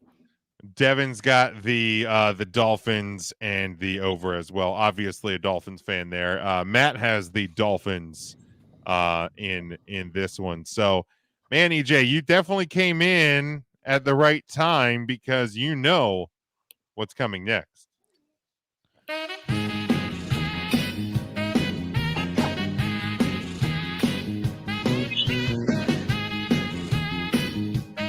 All right, let's go. All right, it is the Power Rankings, EJ's Power Rankings this week, brought to you by Binford Tools. So remember, let's focus on the right side of the graphic if you're watching on YouTube. I would say Kyle do that, but Kyle ain't here today. Just look on the right-hand side. Kyle is not here to overreact to these. He can do that. I'm sure our phone will blow up tomorrow when he reacts. Just whenever he sees the rankings, just screenshot his reaction and send it to me. Always. All right, EJ, read them off. Read off the bottom 5 here. Bottom 5 for the podcast listeners here on the Huddle Up Podcast. Number 28, the Rams. We got a newbie at 29 down here. The Colts have made it. 30, the Bears. 31, Broncos. 32, Texans. By the way, EJ, Devin says if he ever meets you in person, he might kick you in the nuts just for cursing the Dolphins to lose last week. The only thing I have different in my bottom 5 is I have the Colts at 29, the Rams at 28. The Colts, despite just completely stopping when the fourth quarter began on Sunday, they gave the Dallas Cowboys a scare. The Rams aren't scaring anybody except for their own fans at this point. Their new backup quarterback is Baker Mayfield. Ooh. Sorry. He might start tomorrow night. What's that? I think he starts tomorrow night too, especially. Is he playing in that game? And they say he's clear to play. So they said. Isn't that what about the dude that has been starting? Is he hurt? John Parker Wilson? No, I don't. I just think it's John Parker Wilson. Okay. Jesus. I mean, what a shit show, man. What a shit show. You can't get any worse, I guess. from hero to zero in like less than a year. Wow. So my bottom 5, at 28, I have the Chicago Bears. Okay. At 29, I have the Los Angeles Rams. At 30, I have the Indianapolis Colts. At 31, I have the Houston Texans. And at 32, I have that team. Hit the soundboard for me one time, Jim. Oh, the Denver Broncos. We basically have the same 5. This is in different order. Yeah. Yeah. Because the Denver Broncos couldn't beat Caleb Hunley, Tyler Hunley, Hunley's Pizza, no receiving having ass motherfuckers. What the fuck? They could only score 9 points against that defense. Yeah, it's pretty bad. And here's the thing. I'm going to talk about it again. Russell Carrington Wilson is not going to have a downfall with fucking Jerry Jeudy and Cortland Sutton at wide receiver. That came from the great mind of your co-host on the Thursday show, Mr. Zach. You're wrong. You're wrong. Yeah, man. I don't have a problem with the Broncos at 32. But I mean, when you're scraping that part of the pool, you don't want to put your hand in it either way. That's you know what I mean. Like it's that bad. I can't argue with either. Right. All right. Let's look at the left side. EJ, read off your all right. top 10. Top 10, 10-1. Here we go. Number 10, the Jets. 9, Ravens. 8, Dolphins. 7, Vikings. 6, Cowboys. 5, Niners. 4, Bengals. 3, Chiefs. 2, Bills. 1, Eagles. So, before they announced the Jimmy G injury on Monday afternoon, I actually had San Francisco number 2. Oh, we know you did. Yeah. We're not not surprised by that at all. Last week. Right. And I even with the now here's the thing with me real quick. I personally don't think they'll lose a beat with Rob Purdy. Because I don't think, remember, this team is not built around Jimmy G anyway. It's the tools around Jimmy G. So as long as Rob Purdy does his job, he'll be fine. But the reason I moved down the Niners down to 5 is because I want to give the Niners a space and Rob Purdy a chance to prove it to us. I'm not going to give you number 2 just because, So number 5, prove that you can replace Jimmy G and not shit the bed the rest of the way. Because you have already the best roster in football, in my opinion. Eagles 1, that's no surprise there. KC, a little bit of a blip there, but number 3, I did consider 3 and 4 switching a little bit. I don't see why you wouldn't. The only reason I didn't do is that at least up to this point. Now, granted, I'm Cincinnati's in my bubble, so the record they're in the bubble. Okay, the most consistent team this year has been KC, but we're now in December. We'll see how the story goes the rest of the way. But here's it. Like I don't. The Bengals beat the Chiefs in the playoffs last year. We'll get to you, Mike. I know you're a Bengals fan. Well, I get there. But I'm going to present from a non-Bengals fan perspective. Okay. Of why I think the Bengals should be above the Chiefs. Okay. Like your big one of your big things and one of your big reasons why the Niners were as high as they were all year, is your belief and the history and all of that. The Bengals at full strength made it to the Super Bowl last year by beating Kansas City in Kansas City. The Bengals now this year at mostly full strength. I know Mixon still banged up, but Chase was back, Burrow's cooking. Beat the Bengals this year right now, and look to be as good as anybody. Correct. Yeah. Not in the AFC, in the entire league. Right. And they just beat them. Like, to me, I have the Bengals above the Chiefs, and it wasn't even. That's fine. That's fine. And that's fine. And I'm not going to argue that. Obviously, I'm just saying I'm not going to tell you what they played so far. But like I said, if you look at a Super Bowl bubble, like since they're in there, they're definitely in there. Other than that, really, Dallas 6. I mean, Minnesota moved a little bit and dinged the Dolphins. The Jets, people were probably surprised that the Jets still losing. To me, that's not a bad loss on Sunday. I kept the Jets at 9 where I had them a week ago. Yeah. And at 10, I had the Ravens at 10 a week ago. Yeah. Here's the deal. I moved the Bucks into 10. Do I think the Bucks are in the top 10 teams in the league? No. However, I couldn't not punish the Baltimore Ravens. First off, you almost lost to the Broncos. That's true. Yeah. And you're without Lamar Jackson for at least a couple of weeks. Right. You're not a top 10 team anymore. Yeah, I don't know if there is a top 10 team at this point. I think it's the top 9, and then there's everybody else. I'll say this, Jim. My first draft of this on Sunday night, when I started doing the draft on this, I had Jets 9 and Ravens 10. Yeah, the Jets should be above the Ravens right now. I think you definitely got that one wrong. Because like the problem is, I'm looking at it, it's like the Titans can't go above the Ravens. Because the Titans are the bottom's kind of falling out. Yeah. I don't think they're playing good teams. They also play better teams also. You know how that happened? Oh, you mean a team in a terrible division that only is winning that division because they're in a terrible division is losing to good teams? The bottom surprise, the Titans aren't good. Like, so I can't put like I said, I put the Bucks there. They got to win. They're leading their division, but nobody should be 10. I should. You know what? How about 9 and then cut it off? No 10. You don't deserve it. I mean, I'll tell you what. The Chargers had a chance to get number 10. They blew it against the Vegas. So yeah, there you go. Yeah. But what's happening here though, also too, guys, is that you're seeing now through 13 weeks now separation now. You have a bottom. Oh, absolutely. We all agree we all three of us have the same 5 teams, not in the same order, but the exact 5 teams in the bottom 5. We're seeing now at least through the top, say 7. 7, yeah, 7. I'm still kind of in on Minnesota as a Super Bowl team, although they're on the fringe. But at least for the 6 or 7 teams and now have now put some distance in themselves anybody else. Yeah, I mean the thing with Minnesota is this: like if they play Dallas or they play Philly right now, do I think they win? No. But if they end up in a playoff matchup right now, again, we don't know what the Brock Purdy 49ers are going to be.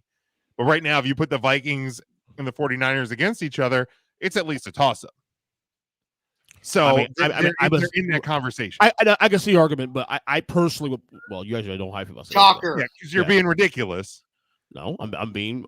Look, I don't you think are being ridiculous because you're believing that Brock Purdy is as good as your fucking stable goat, fucking Jimmy. I'm Garoppolo. saying as long as Brock Purdy does not shit the bed again. That's right, what. But that's my. Well, again, guys. No. But I adjusted accordingly, though, didn't I? Just according to. Oh, it didn't be that high to begin with. But right, but I'm look away from the list right now. My whole thing is if you give me the Vikings versus the 49ers right now, this weekend, if the playoffs were starting this weekend and where's it being played at? Minnesota? Well, I guess right now Minnesota right now by personal record. So, yeah. So it'd be in Minnesota. Without a question, that's at least a toss-up game. Probably a toss-up. Vikings -4. I mean, if you ask a gun to my head, I'm probably going to take fucking San Francisco. Well, of course, gun to my head, but that's just me. We know you're going to take San Francisco. But my point was is that game is a toss-up at this point because we don't know what these 49ers are. We don't. I'm going to use the sample. I'm going to use the little sample we saw on Sunday. That's all. You mean the Dolphins having their worst game of the year? Like, I mean, once Brock Purdy came in the game, they scored a hell of a lot of points with their defense, getting him the ball at the Miami 40, at the Miami 40, a defensive score. I mean, when you don't have to go the length of the field to basically try to score, and it's easier to do that at home than it is at Minnesota. Yeah. But right. You know what? I don't even know that I agree that Jimmy Garoppolo on the road in San Francisco's a foregone conclusion. That defense will keep them in games because of how good that defense is. Yes. But best in the league. Yeah, but let's talk about those weapons that they have on offense. Deebo Samuel, since Christian McCaffrey has become a member of the San Francisco 49ers, does not fucking exist. And he's not going to exist with Brock Purdy at quarterback. The fact of the matter is, it's George Kittle, it's Christian McCaffrey. That's all the weapons they got right now. Deebo Samuel is gone. Brandon Ayuk has come back crashing to fucking earth. Kind of like Brian Daboll came back to earth. The Niners, I have the Niners. I know why I make a bit about the Daboll thing, but I heard you guys earlier on the he's not the coach of the year. Well, he's not right now. No, of course not. But he wasn't then either. Okay, again, whatever. Look. I said a 6-game sample. You guys made a big deal of it. Okay, no big deal. Whatever. Yeah, I took the better coach from the Metropolitan. Hey man, you said you were the first one on the wagon. I was, so but to sit and argue with me about something that but I told you guys even when I said that this is fluid. He wasn't the best. No, but again, what the best coach in the league is fucking New England. First of all, let's stop there. No, the best coach 6 weeks in was Robert Saleh because he was doing it with Joe Flacco and fucking Zach Wilson. And yet, I will argue the Jet, but yeah, I will argue the Jet. But yet, I will argue the Jet roster is better than the Giants roster. And I've been saying I've been saying that all year long. Saquon Barkley is better than any player the Jets have on their offense. Don't lie to me. Say it again, no. Saquon Barkley is better than any player the Jets have. And that is it. That is the only guy I will take over by the Jets roster. That's all that Brian Daboll had for the first 6 weeks. What are you talking about? And that's the point. How the fuck are you 6-1 1 point with arguably one of the worst rosters in football? That was my point. Jaguars. Texans, doesn't matter. Doesn't matter when you're no. Doesn't matter, dude. When you're picked to win no more than 4 or 5 games that year, and you beat that total in the first 6 weeks of the year, that was my point. Buddy, that was my point. Guess what? It doesn't matter. You tied the fucking Commanders. Okay. Whoa. If you're talking about now, yeah, I agree with you. But don't fucking give me like the first 6 weeks of the year. Oh, what the fuck? It's a bad pick. I'm sorry. Nick Sirianni was the fucking better coach of the year pick than. Okay. It doesn't matter. He is now. He is now. It doesn't, boys. Don't make me separate you. No, don't make me pull this car over. We were having a nice conversation. And then I just got to come in and bang his fucking chest because somebody. You brought up Daboll. You brought up Daboll. I brought him up fucking 35 minutes ago. Whenever he brought him up again. Okay. Hi, buddy. Top 10. We're talking about the top 10. What's the top 10, Mike? By the way, sorry about that. Go ahead. Jets 10, Seahawks 9, Dolphins 8, Vikings 7, 49ers 6, Chiefs 5. Whoa. Bengals 4, Cowboys 3, Bills 2, Eagles 1. We actually agree on most of this list. Actually, you and I, like the Bengals in the same spots. You don't have the same spot. Seattle was under consideration, but you beat a Rams. You almost lost a Rams team that had nobody. They also lost Kenneth Walker before the half. They also lost DJ Dallas before the half. They also lost their third string running back before the half, forcing DJ Dallas to come back into the game. So while they almost I'll pencil in Seattle at my 10. While they almost beat you changing it now? Jim changing it to pick now? I crossed out the Bucks. Well, I mean, when you almost lose to a bad Rams team, I get it. It doesn't look pretty. But at the end of the day, you beat a division rival on the road with no healthy running back. Sorry, I think Geno Smith's having a damn good year. Oh, Geno's fantastic. Geno's he won't be in the discussion. Definitely come at player of the year, definitely. But He's 100% the comeback player of the year. He's the only one. As I say, I don't know who else would be. No, I'm saying, but MVP. I'm talking about MVP. I'm saying like MVP. He's fucking playing fantastic. He's in the top 10. That's what I'm saying. He'll be in the top 10. That's what I'm saying. He won't. We won't have. He won't get. If they make the playoffs, he finishes in the top 10, but he no higher than 10. Well, right now the MVP is a 2-man race, and probably a third of Joe Burrow right now, making I would put Burrow in that conversation. Yeah, top 3. If you go top 3, it goes Mahomes, Hurts, and Burrow. Like it's. I think it goes Hurts, everybody else, Joe Burrow, Patrick. No, I think Hurts has a real good case for number 1 right now. Honestly, without question. As much as I don't want to admit it, but of course, you and I both. You know we hate the fucking Eagles. Come on. See, here's the thing. First off, you love the Eagles. Oh, shut the fuck up, Jim. Don't start your shit. I put the Dallas Cowboys at 3 for a very particular reason. Why is that? Because they're the second best team in the NFC. Dak Prescott, pretty good. CeeDee Lamb, pretty good. Here's the thing. You talk about the 49ers defense being the best in the league. Enjoy broken foot ass Jimmy Garoppolo having to play against Micah Parsons. Mm-hmm. A wounded duck that can't run for his life. I mean, I'll give you Dallas top 3 in the conference, definitely. I mean, like I said, now obviously Jimmy G, there's a conversation to be had about do the Niners fall a little bit? Brock Purdy on the road in the playoffs in Dallas. No. Don't trust it. Jimmy Garoppolo. We don't know yet. We don't know. Here's the deal. If you don't trust right now, if the playoffs started right now and the Cowboys played the Niners, Dallas would be the road team. Okay, and it's still Brock Purdy against Micah Parsons. But there's still that argument, and Jim says as a Cowboys fan too, there's still the trust factor Dallas. Is this the year finally to crack it? Is this the year to get the conversation at least? But here's the thing. They've beaten Minnesota. Yeah. But we don't argue about Minnesota. They're better than Minnesota. We know that already. That's not even a conversation. I picked them to win that game. I didn't think it went 40-3. But okay, but that's what I'm saying. When you look at the NFC, there are 4 teams that you trust the NFC: Philadelphia, Minnesota, San Francisco, Dallas. Worrying about this big bubble of 3 really. Is this the year? Is this the year? You're making it where it is the year already because you just said that there's really only 3 teams that you trust in that entire conference. Why is it a question in your head? I'm questioning it in terms of if you talk about Dallas against San Francisco. Again, I'm not saying you're wrong for the Dallas in the top 2. It's an argument, definitely. I'm not going to knock that at all. Because here's the thing. Heaven forbid something happened to 4 this week for Dallas. Yeah.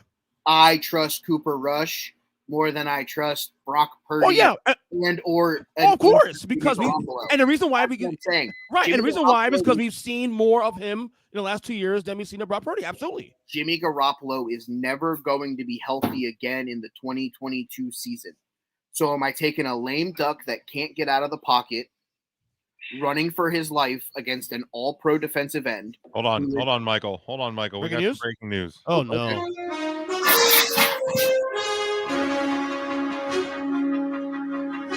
In the closing seconds at Wells Fargo Center, Philadelphia tonight, with 1:35 to go, Alex Ovechkin has netted an empty net goal, putting him, I believe, at 793 for his career,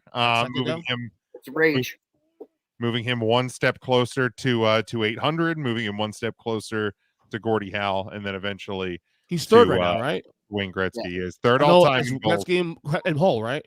Gretzky, Gordie Howe, and Ovechkin. Yeah. Okay. Good job. 794 for his career. Gretzky, we come in for that ass. Yeah, we're gonna get you. Still the GOAT though. Gretzky's still the GOAT though. Let's be clear.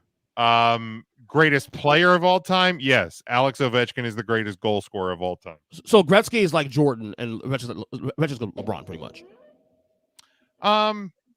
I guess if you want to make that comparison, I mean, here's the deal: like Gretzky was. I would more say that Gretzky's like Bill Russell, where he just wins a lot of championships. No, he's done a lot more than that, man. I watched Gretzky. Fucking look, Gretzky was he was the best player to ever play the game.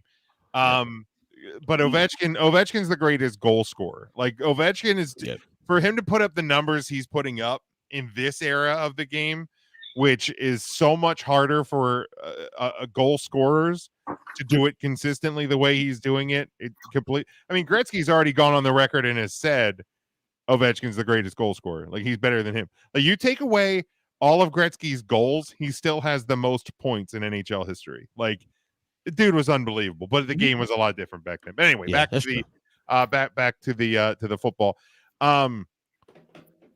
Here's the thing. If the Cowboys played the 49ers this week, I think the Cowboys win the game. I absolutely do. In San Francisco? Yeah, it doesn't matter where it is. San Francisco, your house, my house. Because it would be Brock Purdy's first start. Right, because of that alone, I can't ignore the fact that I'm not going to sit and say, "Oh, San Francisco with a bullet." No, it's not. It was Jimmy G. I feel a little more confident. We got to see Brock this next 5 weeks. We got to see how Brock Purdy looks. We just got to see it. But that's my point. Is we don't have Jimmy Garoppolo now. Right.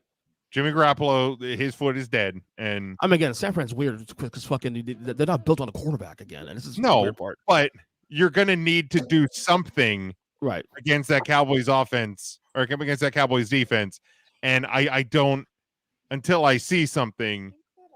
I don't see it being a thing.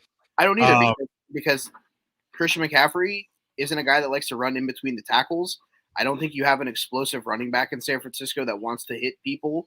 Like I said, Debo has been basically missing in action since Christian McCaffrey's been there. I get it. The defense is going to have to win that game. And I think Dallas can score points whereas other teams in the NFC can't. Jim mentioned it when they're playing a shitty-ass Indianapolis team and they couldn't get out of their own way. And all of a sudden you blink and, oh, shit, we scored 33 unanswered to put 55 up. One thing is clear. I think Philadelphia, at least for the time being, has definitely put some distance to themselves and everybody else. Because I think these last couple of weeks, after the little hiccup, the last, losing to Washington, barely beating Indy, they've kind of put it all together again. But here's the thing. I'm also not going to deny that Philly's the best team in the NFC.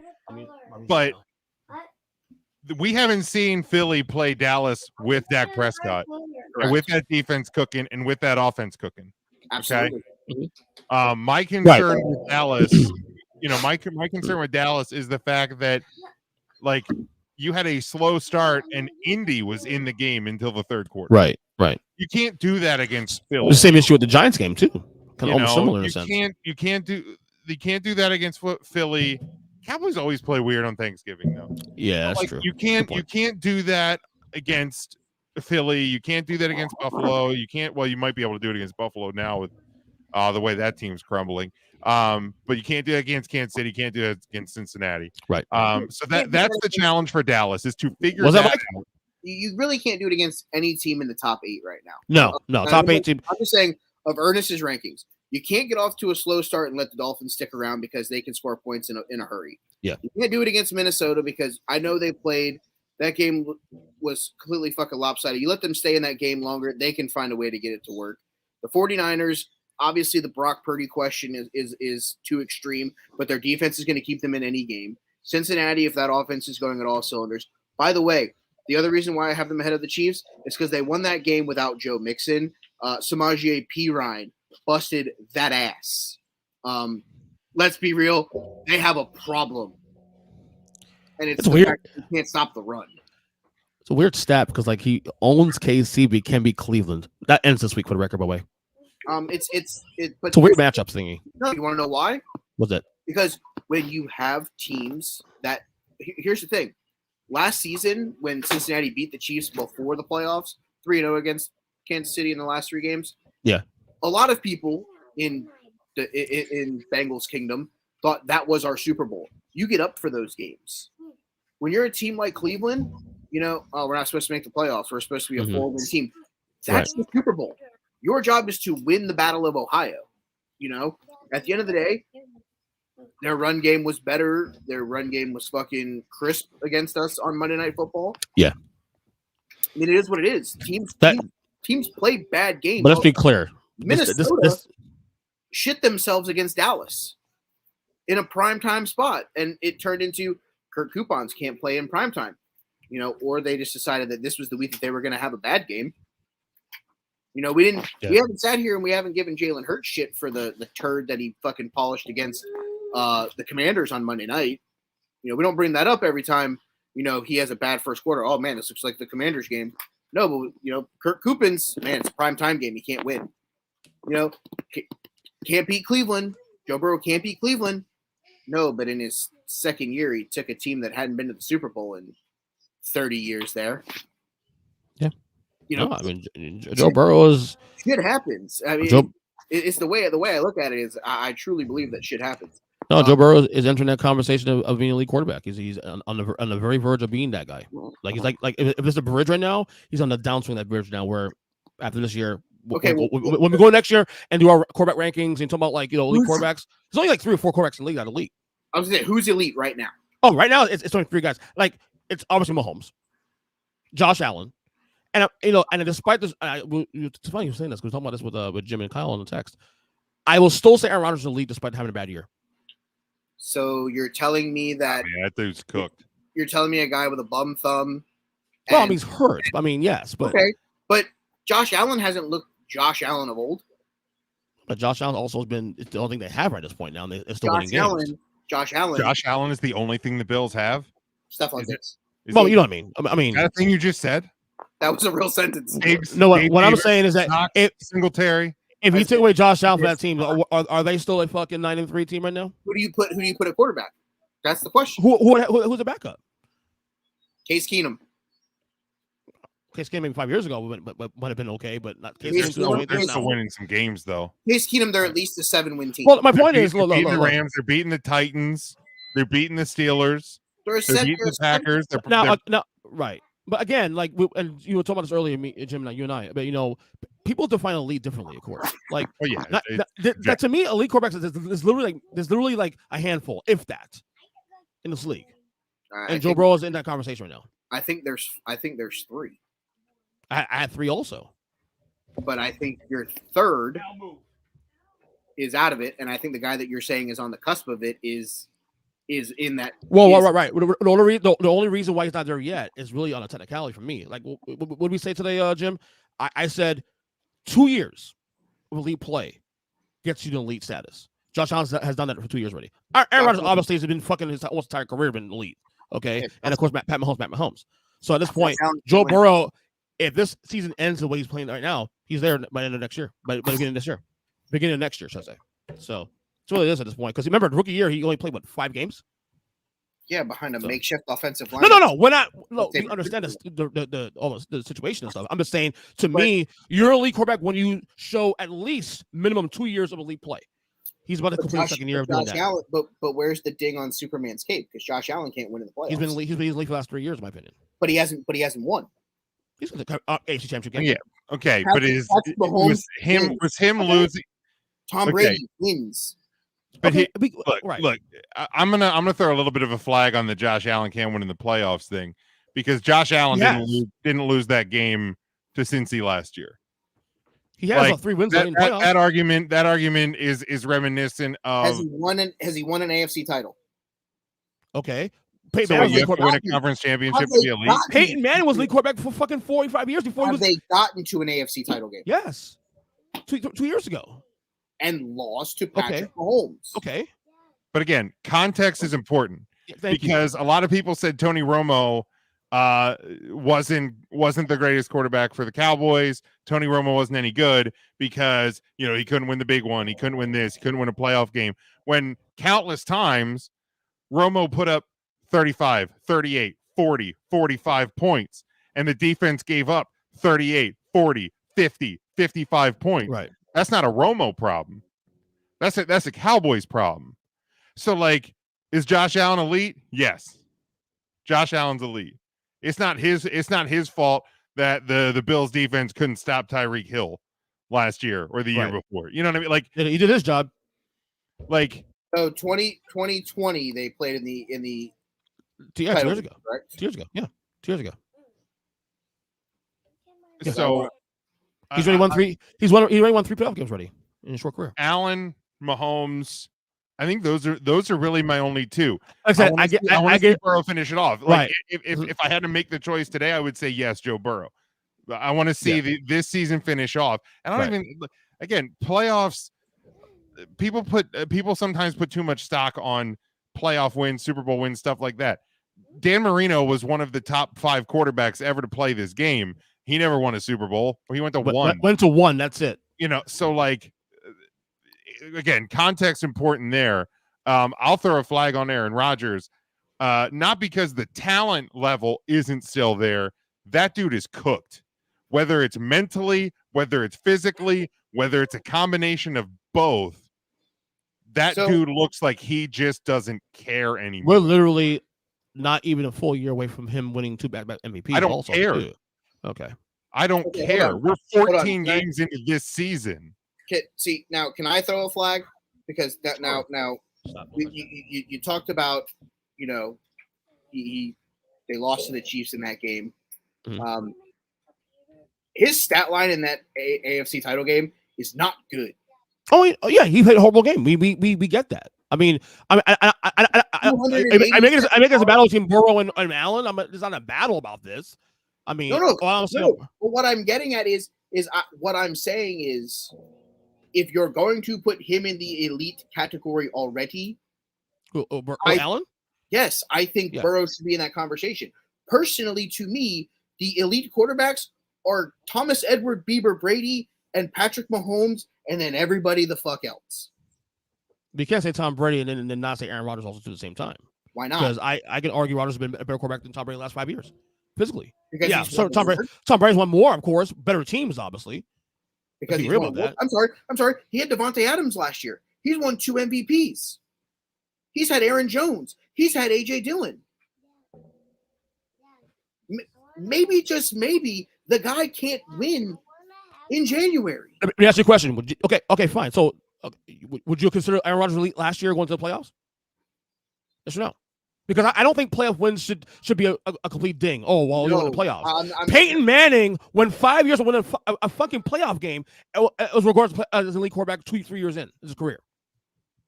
Peyton Manning, the great Peyton Manning, top 5 all time, didn't win a single playoff game until like 4 or 5 years of his career. But was already considered an elite quarterback 2-3 years in. People were stupid 3 years in. No, but the thing was, Peyton Manning wasn't an elite quarterback 2-3 years in. Let's be real. I mean, this is not baseball at the same time. This is not baseball. But playoff wins are stupid. Playoff wins aren't stupid. We're talking about the fucking fact that fucking Tom Brady is the greatest quarterback of all time because he has 6 rings. That's everybody's fucking conversation. 6 rings, 6 rings, 6 rings. It's not that he has 100,000 passing yards. It's not that he has the touchdown record. It's the fact that he wins fucking playoff games. That's the problem. Mainstream media is making playoff wins mean something. The problem is that I'm sitting here telling you, I'm starting a franchise tomorrow. I'm taking Patrick Mahomes. I'm taking Tom Brady. I'm taking Joe Burrow as one of my first 3, like the first 3 quarterbacks off the board. Oh yeah, I agree with you. That I agree with you on. That means he's elite. So that's how you define. So wait. So that's what I'm saying. So you're saying Josh? Wait. So what you're saying here? Because I just want to be off the rails now. You're saying Josh Allen's not elite yet? I think he's on the bridge to eliteness. Okay, that's the argument we're having here. Oh crap! Well, here comes Kyle. Oh yes, Kyle! You fucking put his rankings up so Kyle's heart attack live for real. Oh Lord! I want to see this for real. Look right, Kyle. First, look right. I don't give a shit about. We're not even talking bottom 5 at this point. Stop. Bottom 5, the top 10. Oh, by the way, I have Denver at 32, Kyle. I thought you'd appreciate that. That's not bad. I can respect it. All right, here we go. Fire. The Bears are okay. I know why you put the Bears there. Yeah. Don't worry about the bottom 5. We're looking at the left side. Oh wait, the committee, Kyle, the Colts. We listened to me. We heard you, and we're in. Listen, no, your bottom 5 aren't bad.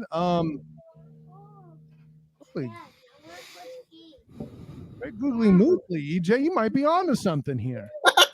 Oh my God! It took you 10 fucking years, but you finally did it. No, now, Kyle, let me say this real quick. Go ahead. No, you're going to hear this first. I have pointed out in other years and other times where you've gotten your top 10 right. 2 years ago, that's true. You did. You had gotten your top 10 right quite a bit. You just opted to go and do the Jenna Jameson portion of your career and continue to suck balls since then.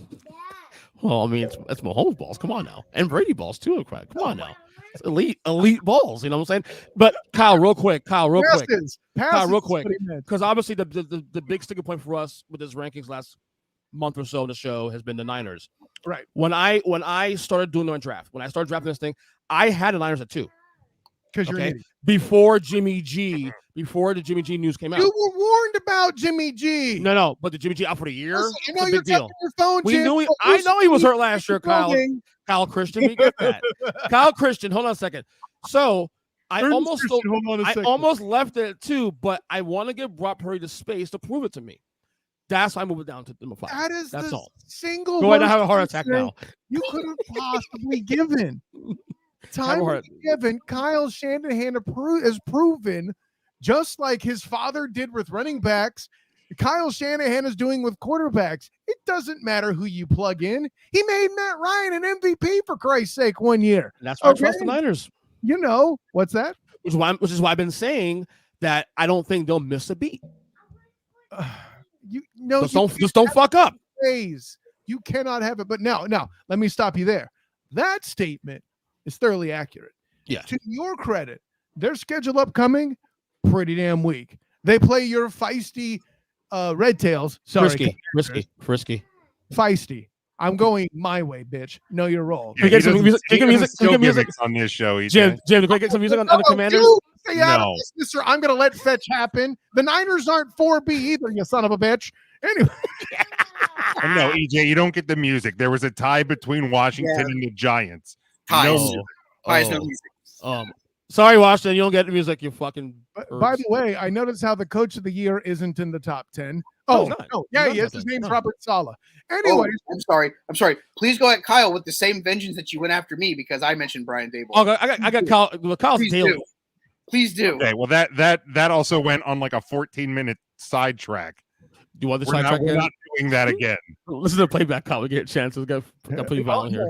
You know I will. And the part that I find interesting is how okay I am with you having this many NFC teams in the top 8. That's fascinating to me. I don't know how to feel about that. Oh my God, he's destroying the van. Oh, damn kid.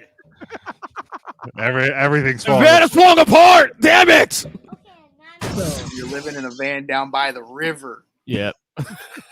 Want a stakeout? Being the little one.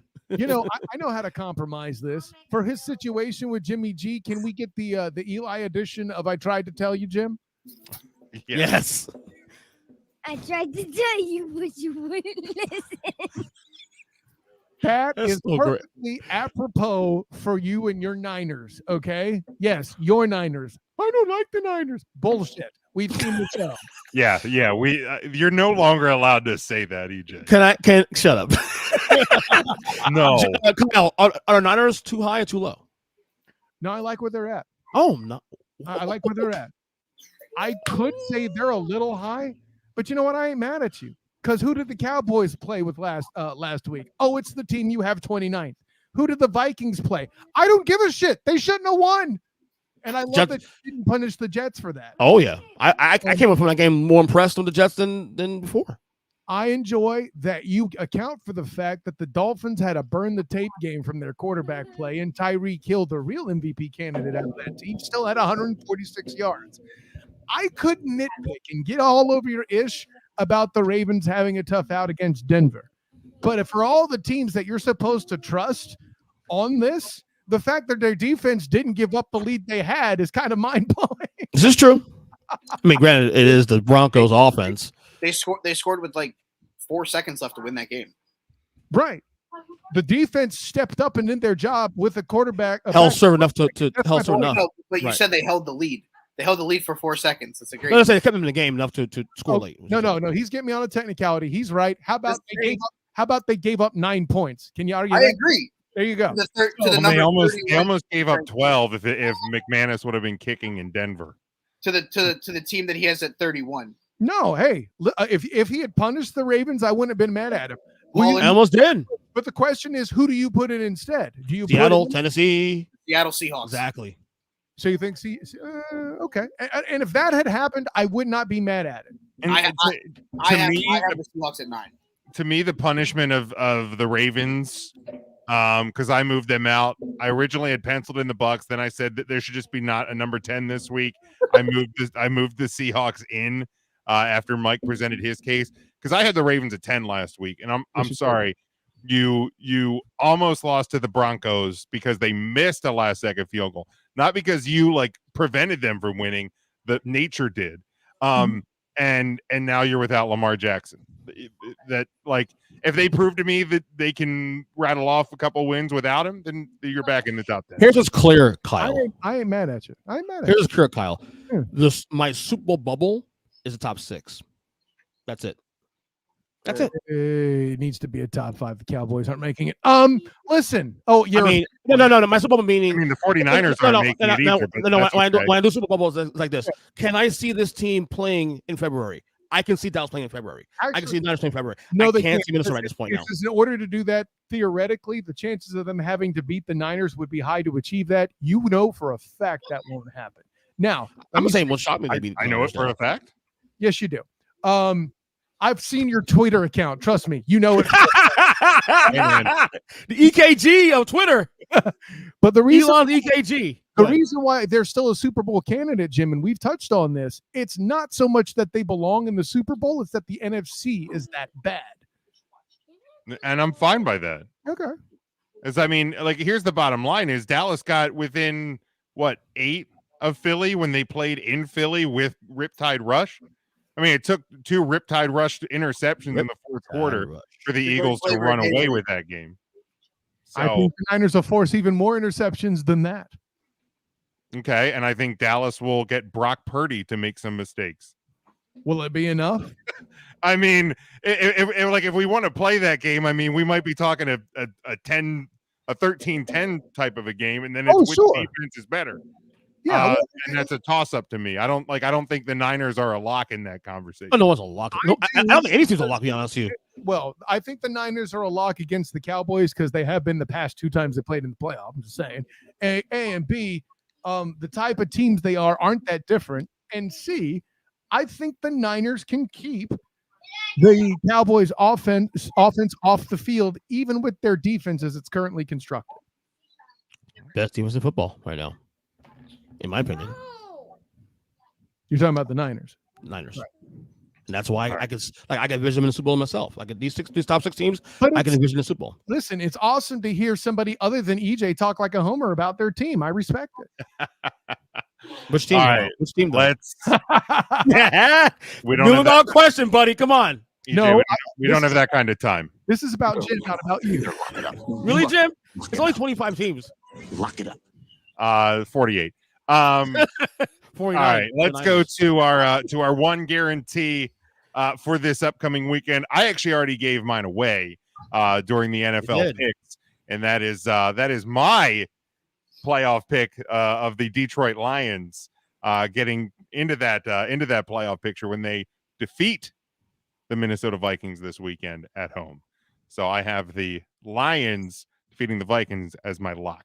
Lock it up. All right, EJ, what's going to happen this weekend? I think I kind of teased it already earlier. The Bengals will get off that Brown schneid this week and beat the Browns finally. Lock it up. Not exactly the boldest take. I'll keep it nice and conservative myself. Then in the same rack as Jim, the Niners will do their part to assure the NFC South sends a team to the playoff with a losing record. All right, lock it up. All right, Mikey, what you got? Bengals win. If some is good, more is better. The Tennessee Titans lose again. Ooh, who plays again? Jacksonville Jaguars. Oh, God. Lock it up. I'm not I can see that. Frisky Jags. I like that. I don't like that. And by the way, when I said Giants on the points on in the chat, Eagles still win the game, for the record. But that game was a lot closer just because it's a rivalry game. That's what I'm saying. Yeah, you're not a Giants homer. I understand that. Calm down. Well, it's battling that Jalen Hurts love, so it's a conflict of interest for Ernest on that one. Devin's lock for the weekend. Yeah, stop stealing your son's stuff. I've had this since 1995. Well, I'm glad you bought it for your son that far in advance. Stop. Relax, buddy. He hates football. You were going to close the deal that far ahead of the marriage, did you? Hello. Devin has the Dolphins whooping the Chargers' ass. It's his lot. Lock it up. So I can get behind that. It's going to be a bounce back spot for the Dolphins, I do believe. Oh, All no right. way. Thank you for interrupting. Sorry. All right. We are going to close it up. Love you, Jim. Student of the game, Kyle Nash. Let everybody know where they can find you, follow you, listen to you, and all of that. Gentlemen, honor, joy, and privilege to come aboard for the short time that I was here this week. Appreciate EJ for coming in and operating the daycare during the show this evening. There are many. Now you know how Aaron Rodgers feels. At any rate, of course, Aaron Rodgers hates his family. What's that, buddy? No, Aaron Rodgers hates his family. Good. That's point. true. I don't know how we feel about EJ, but his family loves him. We know that for a fact. Allegedly. Allegedly. Allegedly, Jim. Allegedly. Thanks, Romy. Anyways, of course, I'm Kyle Nash, student of the game. You can find me on Twitter at the SOTG. You can find me on Instagram as the same, the SOTG. Find me on Facebook as a student of the game. Check out my work with the Black and Gold Banneret covering UCF football and men's and women's basketball. And of course, the 3-point conversion covering the Jacksonville Jaguars along with A7B in Sports and the Captain Company Morning Show with my friend Captain Chris Hill on Old School 101 and me and my friend Demosthenes Euclid on Clarity by Default, the required viewing show on that YouTube channel. So, honor, joy, and privilege. But until next time, gents, Class Smith, and thank you for the bells, Jim. No problem. What's the bells? EJ, let people know. You guys already know our Speaker Podcast, all podcast catchers. Take the Wrestling on every Thursday. Well, coming out every Friday. Other than that, Twitter, EJ Christian 7 on top. Wait, you're on Take 3 Wrestling? No. Well, probably yeah, not that was night. a shot. Probably not tomorrow night. We'll see. You're right. That was a shot. Got a lot of work going on right now here. How can we fight for the show I fucking created? How's that possible? I don't know. You tell us. I fucking upload the shit. We talking about me. I'm sorry, you may upload it, but you didn't create it, buddy. You're the one who disappeared. You're the one that disappeared, my guy. Fake news, anyway. No, hey, I'm a busy man. What can I tell you? I got lots of going on. I'm on your show. Oh, by the way, you teased it earlier, Jimmy. Announcement to also start next week, and one with EJ, new basketball podcast coming to the feed next week. I'm not fucking around. We're ready to go, man. Of course. Next week, I think we're dropping on Wednesdays, right? Wednesday mornings. We decide on Wednesdays. Yeah, Wednesdays. So looking for that in the feed, of course, guys. Other than that, great job as always. We'll talk soon. Good stuff, Mikey. Let them know. Burn. You follow me on Twitter at They Call Me Burn. You can follow the Take 3 Wrestling podcast, which myself, producer Jim, and Joe Lopez are a part of every week. Ernest shows up whenever. Joe. I'm sorry. I'll give you for a credit. month straight. I'll give you credit. I'll give Jim credit. Joe, stop. He's been there more than you have in the last month. And I blame you. What about the month before that, though? Thank you. Anyway, proceed. He's still been on more shows. You're gonna miss this week. That's a lie. That's a lie. Have women been at it this long, Jim? Jesus, you poor thing. We're always at it because sometimes someone gets butthurt. Okay, Mike, plug away. Follow me on Twitter at They Call Me Burn. Follow the show at Take the Number 3 Wrestling. I am also the host of the 5 for Fighting podcast right here on this feed, the Huddle Up podcast feed. That comes out every Thursday morning. Got to go get that done still. So yeah, other than that, appreciate my first actual appearance on the show. Sorry I got derailed by Ernest coming in with Daddy Daycare up there. Hey, it is what it is, man. It is what it is. Since he has his kid there, is that a 2-minute minor? Yes, that's good. Kyle, you are the fuck. Dude, high sticking. All right, Kyle, thank you for the mugs, by the way, Kyle. Appreciate it. Oh, see, listen, you could be at home. You could be at home and you get mugged. And now if you travel, you still get mugged. I already used it. I had iced tea this morning. Yeah, if you were smart, you'd have it to show off on the show, you punk. Oh, and like normal, disappointment. All right, that is going to wrap us up. Thank you, EJ. Thank you, Kyle. Thank you, Mike, for filling in and running the whole gamut with us this week. We appreciate everybody sticking with us. Apologize for the technical issues last night. Hopefully that will not happen again, and we will be back in business on Tuesday next week. Facebook, Twitter, YouTube as well. So make sure you are following us. You subscribed on all podcast platforms. Get our merchandise over at tpublic.com. Subscribe on TikTok as well. So we drop this stuff, and usually it's just Kyle reacting to EJ's bullcrap. But either way, people seem to love it. So check us out over there. We certainly do appreciate the support as always. If you think somebody might enjoy the show, please share it with them. We would certainly appreciate that. Until next week, and all the shows on the feed. Stay safe, stay smart, and as always, go for the win.